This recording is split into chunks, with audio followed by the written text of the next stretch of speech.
ನಮಸ್ಕಾರ. ಭೌತಶಾಸ್ತ್ರದಲ್ಲಿ ಕೆಲವೊಮ್ಮೆ ಚಿತ್ರಗಳೇ ಒಂದೊಂದು ಒಗಟಿನ ಥರ ಇರ್ತವೆ. ಇಲ್ಲೊಂದು ಅಂತಹುದೇ ಆಸಕ್ತಿದಾಯಕ ದೃಶ್ಯ ಒಗಟಿದೆ.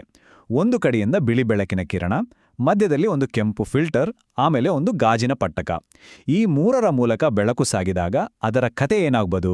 ಬನ್ನಿ, ಇದರ ಹಿಂದಿರೋ ಸೈನ್ಸ್ ಏನು ಅಂತ ಒಟ್ಟಿಗೆ ಸೇರಿ ತಿಳ್ಕೊಳ್ಳೋಣ. ಸೊ ನಮ್ಮ ಮುಂದಿರೋ ಚಾಲೆಂಜ್ ಏನು ಅಂದ್ರೆ, ಈ ಚಿತ್ರದಲ್ಲಿ ಎ ಮತ್ತು ಬಿ ಅಂತ ಗುರುತಿಸಿರುವ ಬೆಳಕಿನ ಕಿರಣಗಳ ಕತೆ ಏನಾಗುತ್ತೆ ಅಂತ ಕಂಡಿಡಿಯೋದು.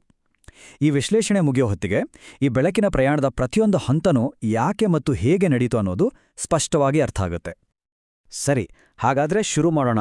ಮೊದಲು ಈ ಸನ್ನಿವೇಶದಲ್ಲಿ ಏನೇನಿದೆ ಅಂತ ಒಮ್ಮೆ ನೋಡ್ಬಿಡೋಣ. ನಮ್ಮ ಅನಾಲಿಸಿಸ್ ಶುರುವಾಗೋದೇ ಇಲ್ಲಿಂದ.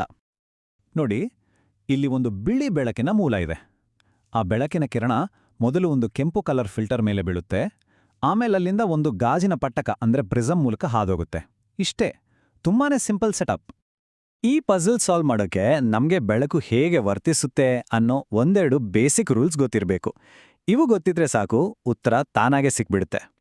ಮೊದಲನೇ ವಿಷಯ ಏನಪ್ಪಾ ಅಂದ್ರೆ, ಈ ಬಿಳಿ ಬೆಳಕು, ನಾವು ವೈಟ್ ರೈಟ್ ಅಂತೀವಲ್ಲ, ಅದು ನಿಜವಾಗ್ಲೂ ಒಂದೇ ಬಣ್ಣ ಅಲ್ಲ. ಅಸಲಿಗೆ ಅದು ಕಾಮನಬಿಲ್ಲಿನ 7 ಬಣ್ಣಗಳ, ಅಂದ್ರೆ ನಮ್ಮ ವಿಬ್ಜ್ಯೋರ್, ಅದರ ಒಂದು ಮಿಕ್ಸ್ಚರ್. ಎರಡನೇದು ಈ ಕಲರ್ ಫಿಲ್ಟರ್. ಇದ್ರ ಕೆಲಸ ಪಕ್ಕ ಒಂದು ಗೇಟ್ ಕೀಪರ್ ಥರ. ಅದೇನ್ ಮಾಡುತ್ತೆ ಗೊತ್ತಾ? ತನ್ನ ಸ್ವಂತ ಬಣ್ಣ ಬಿಟ್ಟು ಬೇರೆ ಎಲ್ಲ ಬಣ್ಣಗಳನ್ನ ತಡೆದು ನಿಲ್ಲಿಸುತ್ತೆ, ಹೀರ್ಕೊಂಡ್ಬಿಡುತ್ತೆ. ಇಲ್ಲಿರೋದು ಕೆಂಪು ಫಿಲ್ಟರ್ ಅಲ್ವಾ, ಸೊ ಅದು ಕೆಂಪು ಬೆಳಕಿಗೆ ಮಾತ್ರ ಹೋಗುವಂತ ಗ್ರೀನ್ ಸಿಗ್ನಲ್ ಕೊಡುತ್ತೆ. ಓಕೆ, ಈ ಸ್ಲೈಡ್ ತುಂಬಾನೇ ಇಂಪಾರ್ಟೆಂಟ್. ಇದು ಈ ಇಡೀ ಸಮಸ್ಯೆಯ ಪ್ರಮುಖ ಭಾಗ.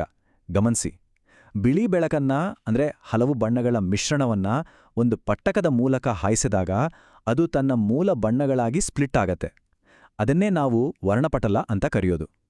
ಆದ್ರೆ ಈಗಾಗಲೇ ಒಂದೇ ಬಣ್ಣ ಇರೋ ಲೈಟ್, ಅಂದ್ರೆ ಮೊನೊಕ್ರೊಮ್ಯಾಟಿಕ್ ಲೈಟ್, ಪಟ್ಟಕದ ಮೂಲಕ ಹೋದ್ರೆ ಏನಾಗತ್ತೆ? ಅದು ಸ್ಪ್ಲಿಟ್ ಆಗಲ್ಲ, ಜಸ್ಟ್ ಸ್ವಲ್ಪ ಬೆಂಡ್ ಆಗತ್ತೆ ಅಷ್ಟೆ. ಇದೇ ನೋಡಿ ಈ ಒಗಟನ್ನ ಬಿಡಿಸೋಕೆ ಇರೋ ಮಾಸ್ಟರ್ ಕೀ. ಸರಿ, ಈಗ ನಾವು ಕಲಿತ ರೂಲ್ಸ್ ಅನ್ನ ಬಳಸಿ ಚಿತ್ರದಲ್ಲಿರೋ ಮೊದಲನೇ ಪ್ರಶ್ನೆಗೆ ಉತ್ತರ ಹುಡುಕೋಣ. ಸೊ ಪ್ರಶ್ನೆ ಇಷ್ಟೇ: ಎ ಅಂತ ಮಾರ್ಕ್ ಮಾಡಿರೋ ಲೈಟ್ ರೇ ಇದೆಯಲ್ಲ, ಅದ್ರ ಬಣ್ಣ ಯಾವುದು? ಉತ್ತರ ತುಂಬಾ ಸಿಂಪಲ್ ಮತ್ತು ನೇರ. ಕಿರಣ್ ಎ ಯ ಬಣ್ಣ ಕೆಂಪು. ಹೇಗೆ? ಯಾಕೆ ಕೆಂಪು? ಯೋಚನೆ ಮಾಡಿ. ಮೊದಲು ಬರ್ತಿರೋದು ಬಿಳಿ ಬೆಳಕು, ಅಂದ್ರೆ ಅದರಲ್ಲಿ ಎಲ್ಲಾ ಬಣ್ಣಗಳೂ ಇವೆ. ಮಧ್ಯದಲ್ಲಿರುವ ಆ ಕೆಂಪು ಫಿಲ್ಟರ್ ನಮ್ಮ ಗೇಟ್ ಕೀಪರ್ ಏನ್ ಮಾಡುತ್ತೆ? ಕೆಂಪು ಬಣ್ಣ ಬಿಟ್ಟು ಬಾಕಿ ಎಲ್ಲಾ ಕಲರ್ಸ್ಗೂ ಸ್ಟಾಪ್ ಅಂತ ಹೇಳುತ್ತೆ.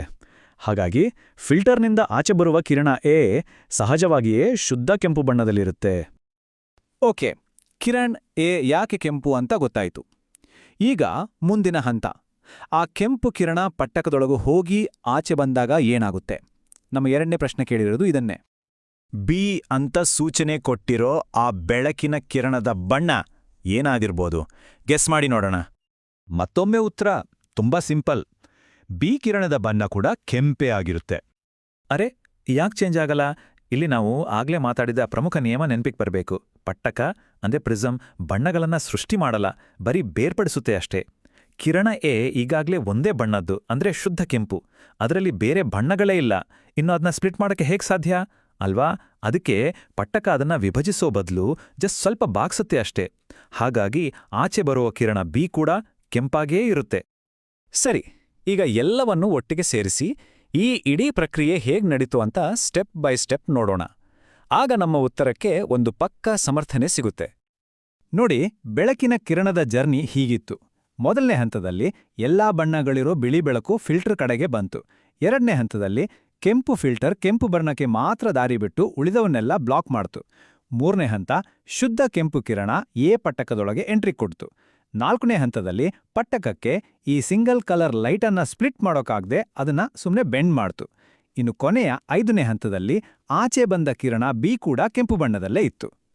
ಈ ಇಡೀ ಕಥೆಯ ಸಾರಾಂಶವನ್ನ ಒಂದೇ ಒಂದು ವಾಕ್ಯದಲ್ಲಿ ಹೇಳೋದಾದ್ರೆ ಅದು ಹೀಗೆ: ಒಂದು ಪಟ್ಟಕ ಬೆಳಕಿನಲ್ಲಿ ಅಡಗಿರೋ ಬಣ್ಣಗಳನ್ನ ತೋರಿಸುತ್ತದೆ ಹೊರತು ಅದು ಹೊಸ ಬಣ್ಣಗಳನ್ನ ಸೃಷ್ಟಿ ಮಾಡೋದಿಲ್ಲ. ಸರಿ, ಈ ಕಾನ್ಸೆಪ್ಟ್ ಈಗ ಸ್ಪಷ್ಟವಾಗಿದೆ ಅನ್ಕೋತೀನಿ. ಹಾಗಾದ್ರೆ ನಿಮ್ಗೊಂದು ಚಿಕ್ಕ ಚಾಲೆಂಜ್. ಒಂದು ವೇಳೆ ಈ ಪ್ರಯೋಗದಲ್ಲಿ ಕೆಂಪು ಫಿಲ್ಟರ್ ಬದಲು ಒಂದು ನೀಲಿ ಫಿಲ್ಟರ್ ಬಳಸಿದ್ರೆ ಏನಾಗ್ತಿತ್ತು? ಆಗ ಎ ಮತ್ತೆ ಬಿ ಕಿರಣಗಳ ಬಣ್ಣ ಏನಾಗಿರುತ್ತಿತ್ತು? ಸ್ವಲ್ಪ ಯೋಚನೆ ಮಾಡಿ, ಉತ್ತರ ನಿಮ್ಗೆ ಸಿಗುತ್ತೆ.